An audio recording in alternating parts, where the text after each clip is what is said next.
Hello साथियों, जय हिंद, नमस्कार। कैसे आप सब। तो दोस्तों, स्वागत है आपका हमारे यूट्यूब चैनल सफलता एक्सपो पर। आज हम आपके सामने अपनी नई वीडियो लेकर के आए हैं। ठीक है, तो दोस्तों जो आज का हमारा टॉपिक है वो है बालकों के जो विकास के सिद्धांत है उनको लेकर के। ठीक है, क्या है हमारा टॉपिक आज का? बालकों के विकास के सिद्धांत। आज हम बालकों के विकास के सिद्धांतों पर चर्चा करेंगे। किस किस ने अपना कौन कौन सा सिद्धांत दिया है, कौन कौन से मनोवैज्ञानिक ने किस किस नाम से अपने सिद्धांत को दिया है। जो सबसे पहला आता है इसमें नाम वो है सिगमंड फ्राइड का। क्या?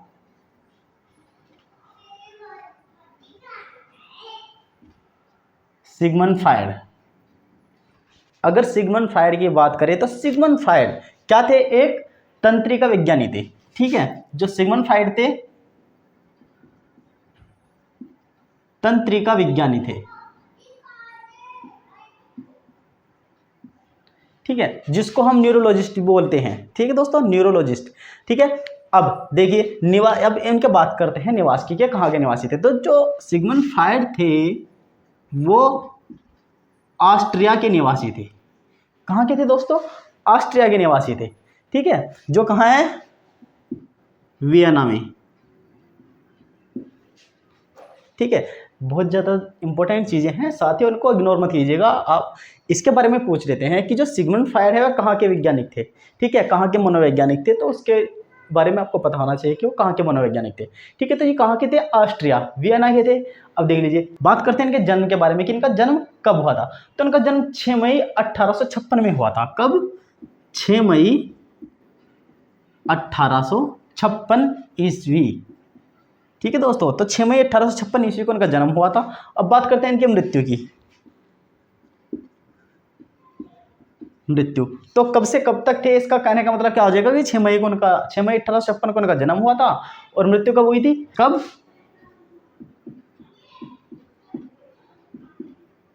23 सितंबर 1939 ईस्वी में इनकी मृत्यु हो गई थी। ठीक है दोस्तों, तो जो सिगमंड फ्राइड ने जो सिद्धांत दिया था, अब उसका नाम देखेंगे हम। क्या सिद्धांत दिया था इन्होंने? सिद्धांत का नाम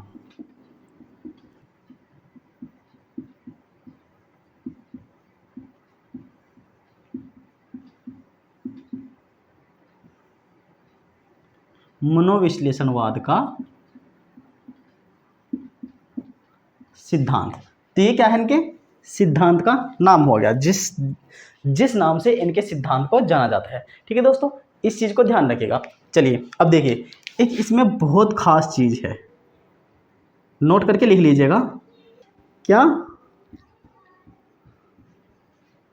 सिगमंड फ्रायड ऐसे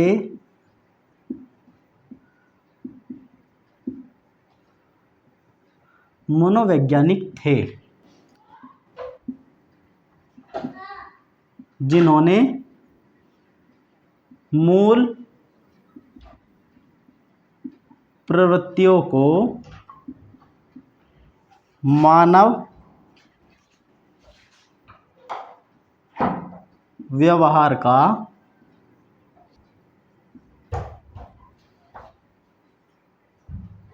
निर्धारक तत्व माना था।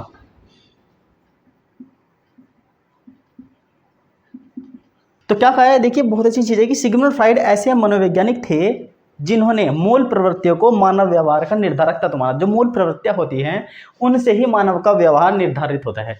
ठीक है, ऐसा इन्होंने ही माना था सबसे पहले। ठीक है दोस्तों, चल देख लीजिए। अब हम बात करते हैं इनमें मूल प्रवृत्तियों की बात आई है, तो अब हम देखेंगे जो प्रवृत्ति होती है वो उसे क्या कहते हैं। ठीक है, प्रवृत्ति किसे कहते हैं इसके बारे में बताया फ्राइड ने ही। जो बताया है फ्राइड के अनुसार, फ्राइड के अनुसार सिगमंड फ्राइड जी ने कहा है ऐसी जन्मजात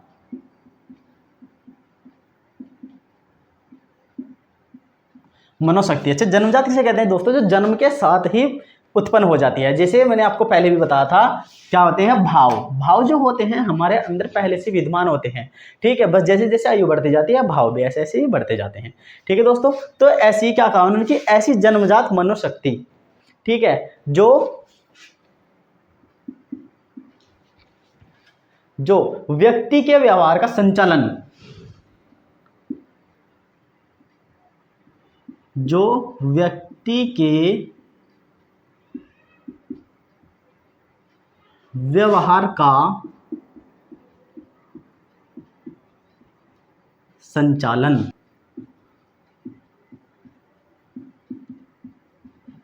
करने के साथ ही व्यवहार की दिशा का भी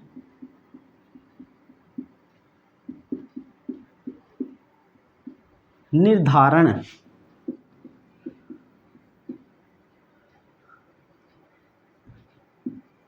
करती है, वह क्या कहलाती है? मूल प्रवृत्ति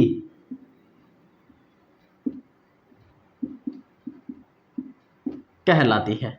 कितनी सरल भाषा में आपको बता दिया कि प्रवृत्ति किसे कहते हैं। मनुष्य की ऐसी जन्मजात मनोशक्ति जो क्या करती है, व्यक्ति के व्यवहार का, ठीक है, संचालन करती है। मतलब ऐसी प्रवृत्तियां जो व्यक्ति के व्यवहार को दर्शा देती हैं, ठीक है, उनका कि उसका व्यवहार कैसा है या उसके व्यवहार को कैसा करना है, ऐसी प्रवृत्तियां, ठीक है, जो उसके व्यवहार का संचालन करने के साथ साथ क्या करती है, उसके व्यवहार को भी दिशा निर्धारण देती है, ठीक है, कि इसके व्यवहार किस तरफ जाना है, नकारात्मक रहना है, सकारात्मक रहना है, पॉजिटिव नेगेटिव रहना है, कैसा रहना है, तो उस चीज को निर्धारित कर देती है, उसको दिशा प्रदान कर देती है। उनको ही हम क्या कहते हैं, उनको ही हम मूल प्रवृत्ति कहते हैं, ठीक है दोस्तों। तो आप जब तक भी आप मनोविज्ञान पढ़ते रहेंगे आपको पता लगता रहेगा कि मनुष्य का व्यवहार सबसे ज़्यादा इंपॉर्टेंट होता है, ठीक है साथियों। मनुष्य के व्यवहार से ही मनुष्य के व्यक्तित्व का भी पता चल जाता है। इसलिए जो प्रवृत्ति होती है उसके बारे में जानना बहुत आवश्यक होता है। क्या करती है, व्यवहारिक मनुष्य के व्यवहार को ही निर्धारित करती है प्रवृत्ति।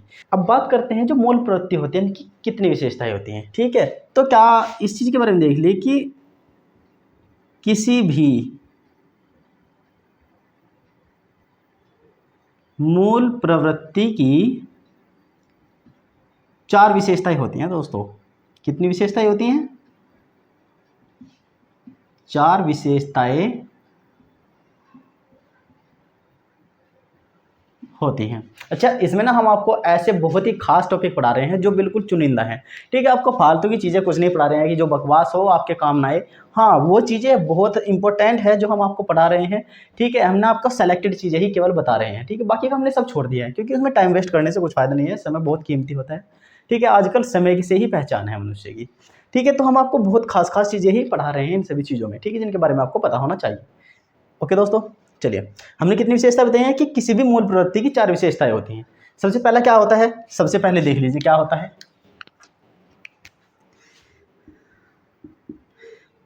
पहली होती है आधार। क्या होती है पहली? आधार, जिसको हम स्रोत भी बोलते हैं।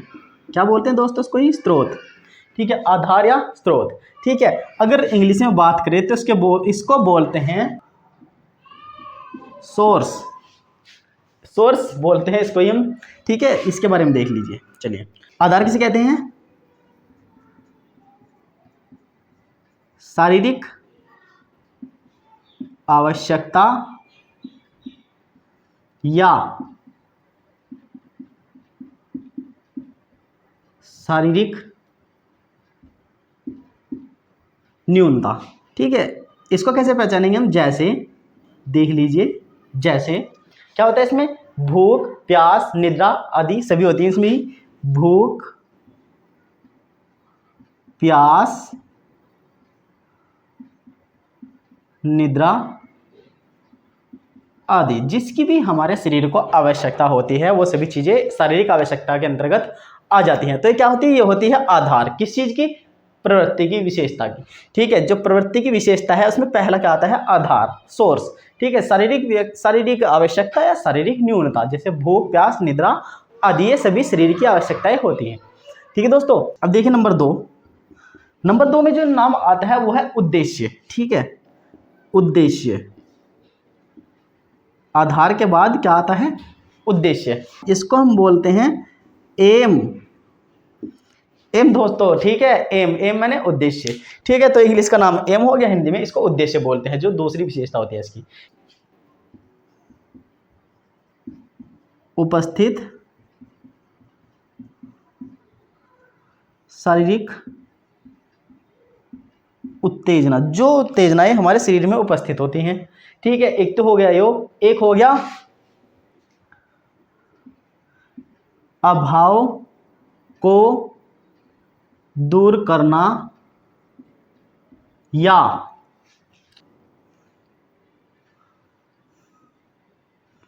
दूर करने के प्रयास या साधन खोजना, ठीक है दोस्तों। उद्देश्य क्या रहता है इसमें? उद्देश्य रहता है उपस्थित शारीरिक उत्तेजना, जो शरीर में उपस्थित उत्तेजनाएं होती हैं उनको, या फिर अभाव, जो भी हमें कमी महसूस होती है उसको दूर करना या दूर करने के उपाय करना, ठीक है, या फिर साधन खोजना कि हाँ जिस चीज से वो दूर होगी, ठीक है दोस्तों। चलिए इसमें इसको भी देख लीजिए, जैसे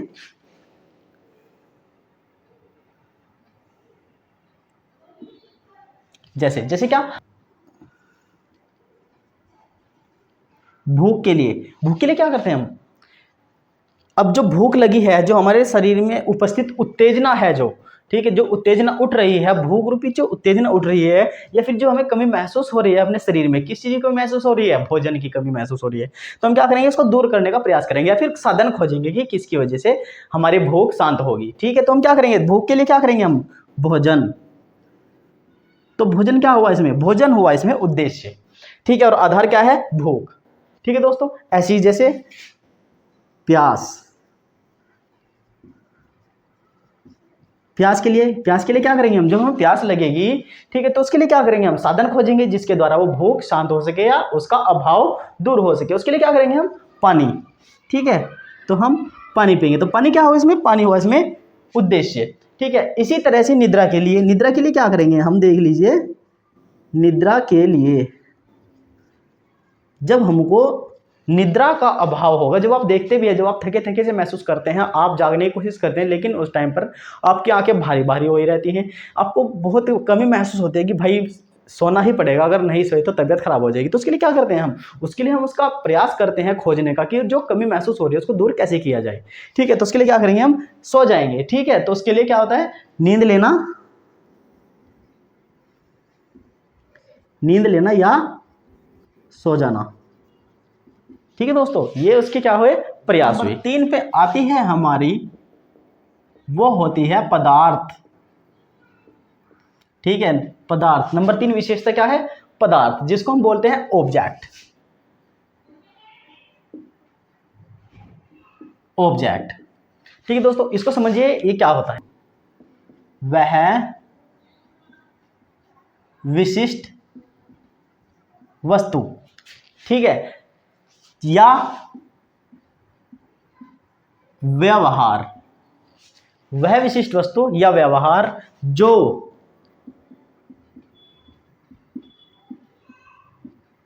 उद्देश्य की पूर्ति या प्राप्ति के लिए आवश्यक हो, ठीक है दोस्तों।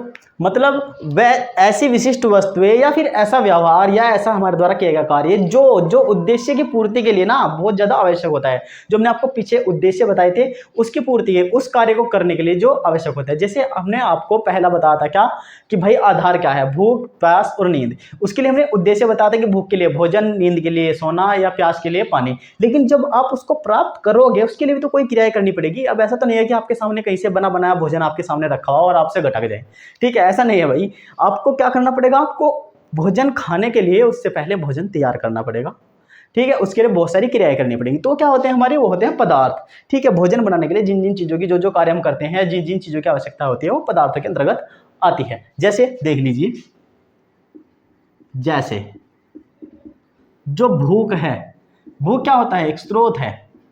क्या है? भूख स्रोत है। स्रोत क्यों है? क्योंकि इसके कारण ही हमें किसी चीज की प्राप्ति होगी। तो भूख लगने पर हम क्या करते हैं? भोजन करते हैं। क्या करते हैं? भोजन करते हैं। जो क्या होता है? भोजन क्या हुआ है? हमने आपको भी बताया था पीछे कि भोजन को हम उद्देश्य कहते हैं। ठीक है, क्या कहते हैं? उद्देश्य कहते हैं। अब जब हम भोजन करेंगे तो उस भोजन को करने के लिए, ठीक है, भोजन प्राप्ति के लिए, भोजन प्राप्ति के लिए, भोजन प्राप्ति के लिए क्या करना पड़ेगा? जो इसकी भोजन प्राप्ति के लिए किया गया प्रयास है, भोजन प्राप्ति के लिए किया गया प्रयास, जो भोजन प्राप्ति है उसके लिए किया गया प्रयास ही क्या कहलाता है? आपका पदार्थ कहलाता है। पदार्थ, ठीक है दोस्तों, उसके लिए किया गया प्रयास ही पदार्थ कहलाएगा।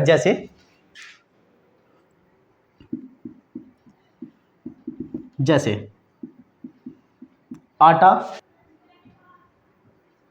फल लाना, ठीक है, आटा या फल लाना, क्योंकि खाने के भोज्य पदार्थ जो है यही है। ठीक है, उसके बाद रोटी बनाना। जब आटा ले आओगे आप तो क्या करोगे? रोटी बनाना। रोटी बनाएंगे तभी तो खाएंगे, रोटी बनाना।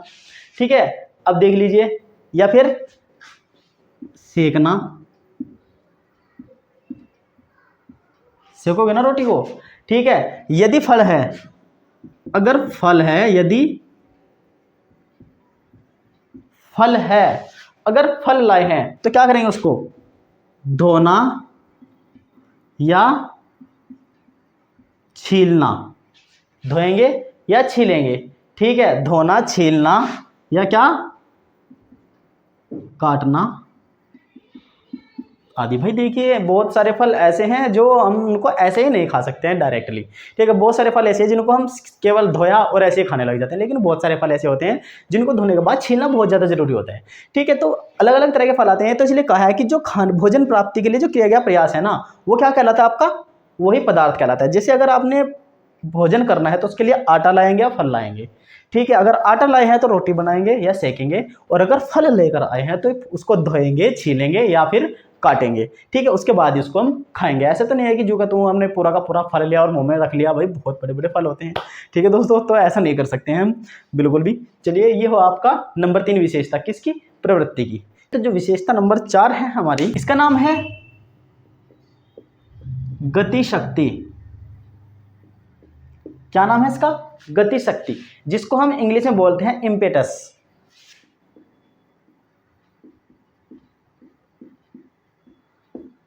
इस विशेषता को ना मोल प्रवृत्ति की शक्ति कहा जाता है। इस चीज को ध्यान रखिएगा बहुत अच्छे से। इसे मूल प्रवृत्ति की शक्ति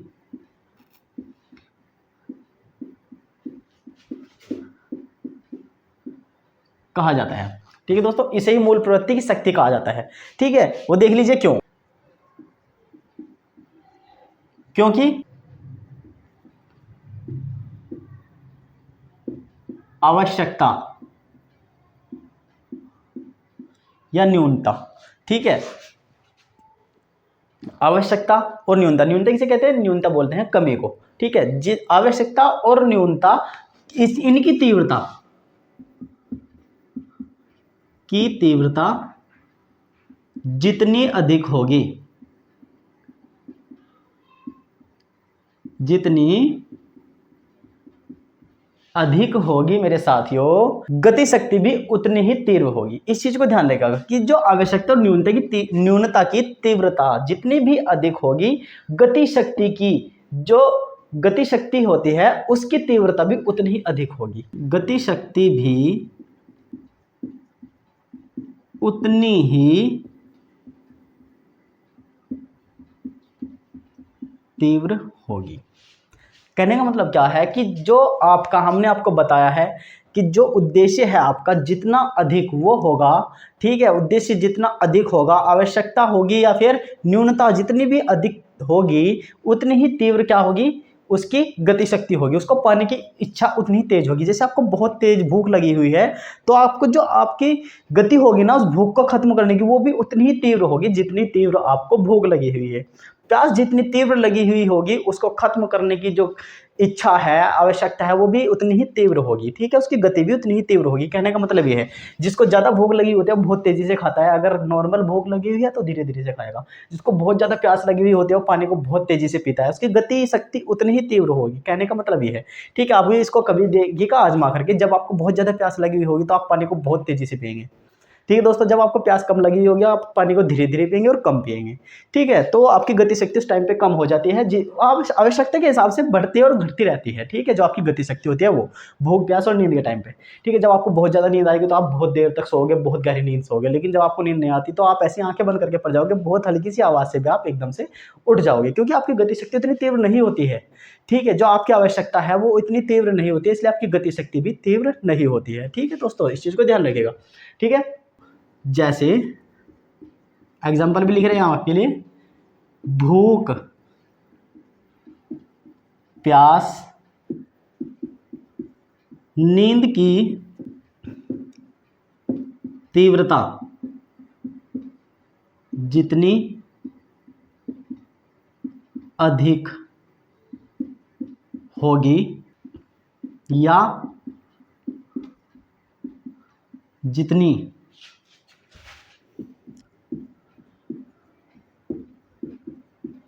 प्रबल होगी। ठीक है, भूख और प्यास और नींद की तीव्रता जितनी भी अधिक होगी या फिर जितनी भी तीव्र या फिर जितनी भी प्रबल होगी। ठीक है, प्रबल का अर्थ भी दोस्तों तीव्र ही होता है, ज्यादा होता है प्रबल का भी। तो इसको शांत हेतु किए जाने वाले कार्य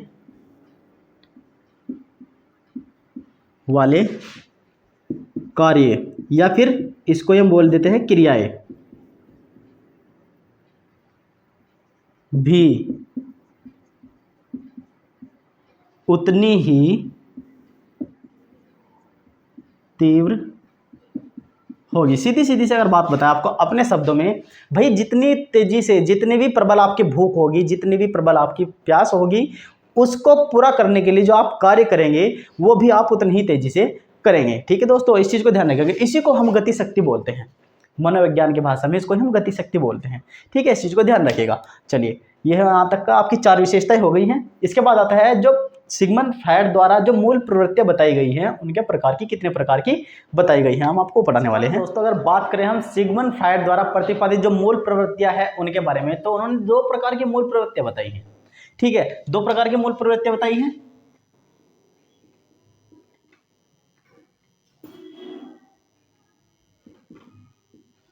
दो मूल प्रवृत्ति होती है। ठीक है, नंबर 1, जो नंबर 1 होती है वो कौन सी होती है? वो होती है एरोस। ठीक है, क्या नाम होता है उसका? एरोस। इसको हिंदी में ही हम जीवन मूल प्रवृत्ति भी बोलते हैं। क्या बोलते हैं हम? जीवन मूल प्रवृत्ति, या फिर इसको ही हम बोल देते हैं जिजीविषा। क्या बोल देते हैं? जिजीविषा, इसको ही बोल देते हैं। ठीक है, नंबर 2 है हमारे थानाटोस। ठीक है, थानाटोस। अब इसको हिंदी में देख लीजिए, हिंदी में क्या बोलते हैं इसको? इसको बोलते हैं मृत्यु मूल प्रवृत्ति। क्या बोलते हैं?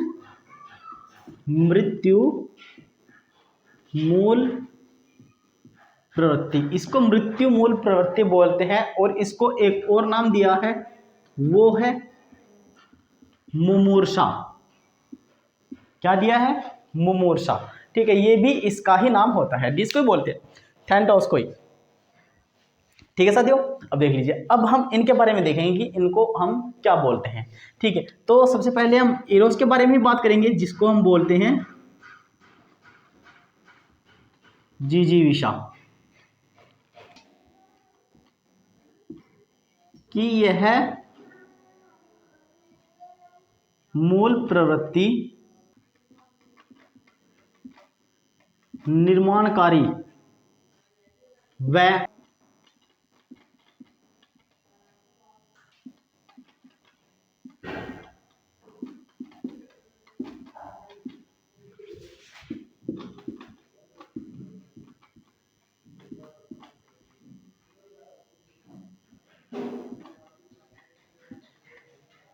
ठीक है दोस्तों, तो यह मूल प्रवृत्ति जो होती है ना, निर्माणकारी व रचनात्मक तो होती है, लेकिन इसके साथ साथ में सकारात्मक भी होती है। ठीक है, पॉजिटिव भी होती है। उदाहरण देख लीजिए, जैसे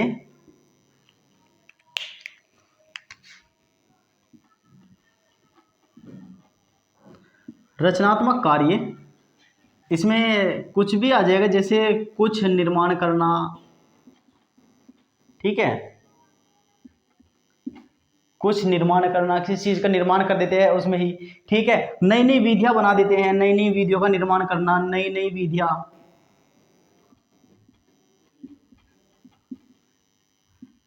नई विधियां बनाना। ठीक है, नई विधियां बनाना भी इसमें आता है। नए तरीके,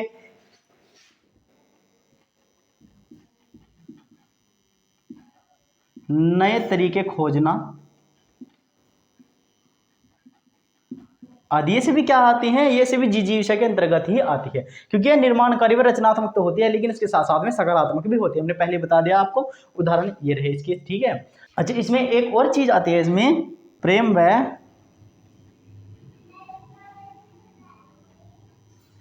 आत्म संरक्षण से संबंधित कार्य भी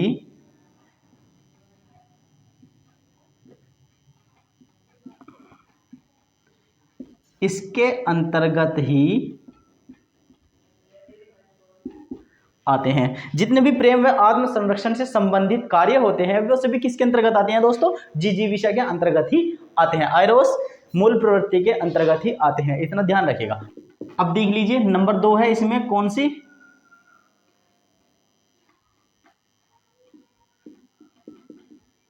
मुमूर्षा। ठीक है, यह प्रवृत्ति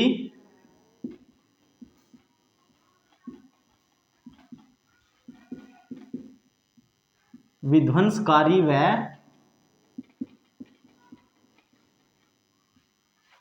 नकारात्मक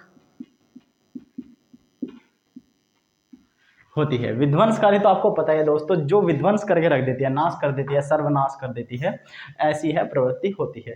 ठीक है, किसी भी चीज को जड़ से खत्म। ठीक है, तो ये क्या होती है? आपकी दूसरी मूल प्रवृत्ति होती है, जिसको बोलते हैं मुमूर्षा या मृत्यु मूल प्रवृत्ति। ठीक है, यह ऐसी प्रवृत्ति है। अब देख लीजिए, इसके उदाहरण देख लीजिए, एग्जाम्पल बहुत अच्छे होते हैं। उदाहरण जैसे चोरी करना, डकैती करना। ठीक है, जितने भी नकारात्मक कार्य होते हैं सारे इसी प्रवृत्ति के अंतर्गत ही आते हैं। चोरी करना, डकैती करना, लूटपाट मचाना,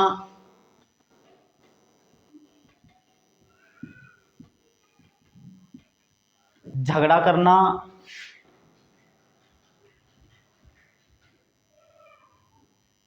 झगड़ा करना,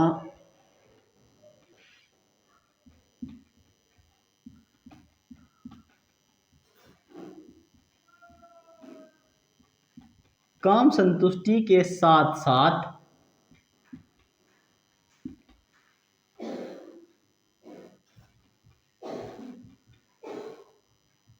अपराध करने के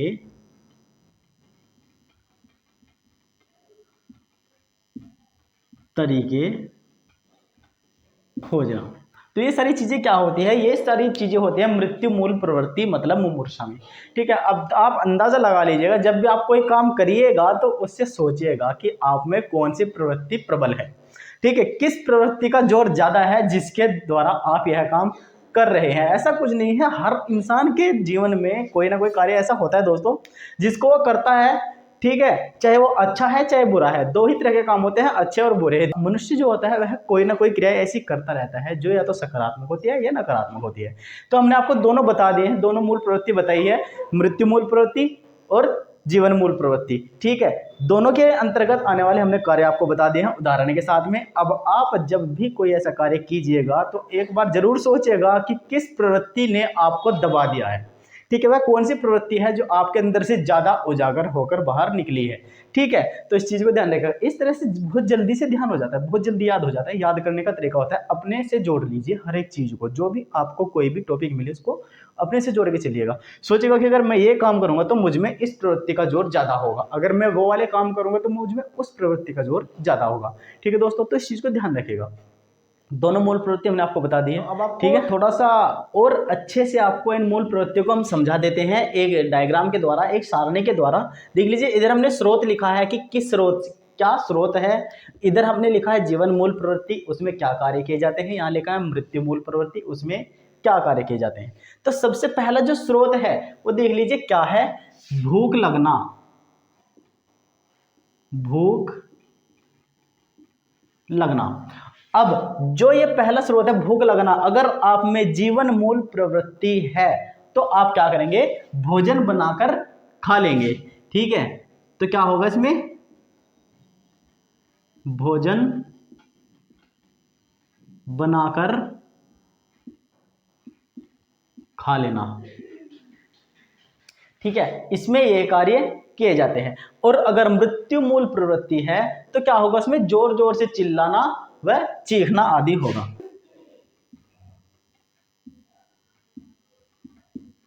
जोर जोर से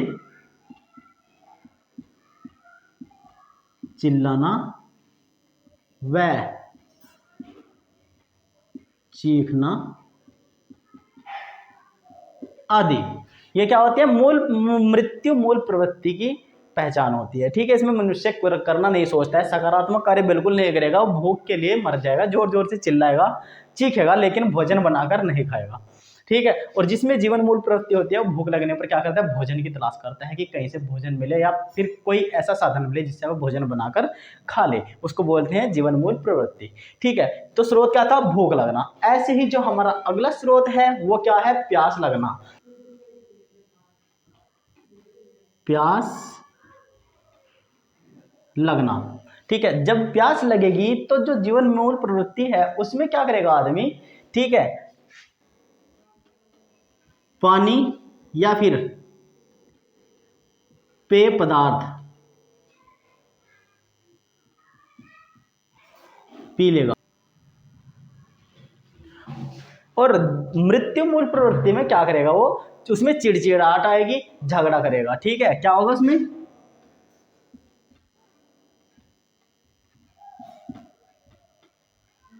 चिड़चिड़ाहट व झगड़ा करना।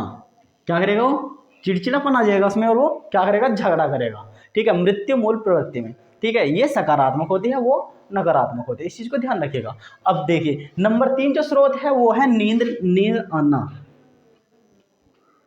नंबर 3 जो स्रोत है हमारा वो है क्या, नींद आना। तो जीवन मूल प्रवृत्ति में क्या करेगा, इसके लिए मनुष्य सो जाएगा, सो जाना या निद्रा पूरी करने के उपाय करना। या तो सो जाएगा या फिर निद्रा कैसे पूरी होगी इसका उपाय खोजेगा कि कैसे नींद पूरी कर सकता है वो। ठीक है, अब जो मृत्यु मूल प्रवृत्ति है उसमें मनुष्य क्या करेगा, उसमें क्या करेगा, खींचना, ऊँघना व बड़बड़ाना। जो मृत्यु मूल प्रवृत्ति है उसमें मनुष्य क्या करेगा, नींद लेने के लिए, अब नकारात्मक होगा तो क्या करेगा, खींचेगा। ठीक है, या फिर ऊँघाई लेगा, ऊँघेगा। ठीक है, या बड़बड़ाएगा। ठीक है, कैसे भी करके वो सारे कार्य नकारात्मक ही करेगा। तो ये क्या हुआ, एक डायग्राम हुआ इन दोनों मूल प्रवृत्तियों का कि इसमें जो स्रोत होते हैं उनमें कैसे कैसे आदमी व्यवहार करता है। ठीक है दोस्तों, तो ये यहाँ तक ठीक था। अब देखिए वीडियो को आगे बढ़ाते हैं, लेकिन वीडियो को आगे बढ़ाने से पहले दोस्तों आपसे निवेदन है कि हमारी वीडियो को ज़्यादा से ज़्यादा शेयर कर दीजिए और हमारे चैनल को जिसने अभी तक सब्सक्राइब नहीं किया है वो सब्सक्राइब जरूर करें, लाइक जरूर करें और कमेंट करना ना भूलें।